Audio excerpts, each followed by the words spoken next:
පොඩි නෙමෙයි මම ලොකු කමෙන්ට් එකක් දෙන්නම්. ලාවන්‍යවල ප්‍රධානතම දේ පළවෙනි දේ මගේ හිතට අල්ලපු දේ තමයි අපි FB එකෙන් ගොඩාරියක් ඒජන්සි මේ සර්ච් කරාම අදටත් එනවා මෙසේජස් ඔයගොල්ලෝ යනවද මිස් යනවද කියලා.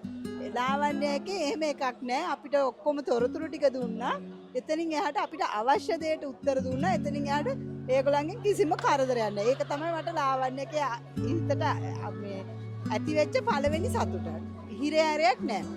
දෙවෙනි එක ගෙවපු මුදලට උපරිම සාධාරණයක්, උපරිම සතුටක්, උපරිම විනෝදයක් ලැබුණා. අපි හොඳට විනෝද වුණා, හොඳට කන්න බොන්න හම්බුණා, හොඳ ගයිඩින් එකක් අපිව සහෝදරයෝ අපේ මේ එකම පවුලේ කට්ටිය වගේ එක්කෙනෙක්වත් අතෑරෙන්නේ නැති වෙන්න අපිව හොඳට බලාගත්තා. ප්‍රවාහන පාසුකම්, කාමර පාසුකම්, ආහාර, විනෝදය ඔක්කොම ගෙවන මුදලට උපරිමම ලැබුණා.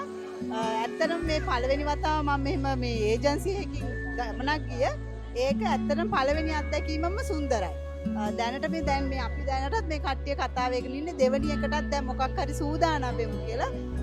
අනිත් එක තමයි අපි දැන් රටකට ආවම අපි දන්නේ නැහැ තනියම ආවොත් කරන්න කිසිම දෙයක් දන්නේ මේක හැමදේම අපි දැන් තනියෙන් ඇවිල්ලා නිකන් අතරමං වෙලා යනවට වඩා අපි නොදන්න හැම තැනකටම එක්කන් ගිහිල්ලා හැම දෙයක්ම දැනුවත් කරලා ඒවා අපිට නිදහසේ භුක්ති විඳින්න දීලා ඊට පස්සේ අපි එක්කෙනෙක්වත් ඔය කමෙන්ට්ස් දුන්නට මේ වොයිස් එව්වට අතරමං වෙනවා කියලා එහෙම කිසි දෙයක් වුණෙත් නැහැ වෙන්න දුන්නෙත් නැහැ හැම තිස්සෙම මේ මෙසේජ් කරගෙන ඔක්කොමලා හවුලේ ඉඳගෙන හොඳටම උපරිමයෙන්ම මේ සතුටින්ම ගෙදර යන උපරිම ගමනක් ලාවන්‍යයට බොහෝම ස්තුතියි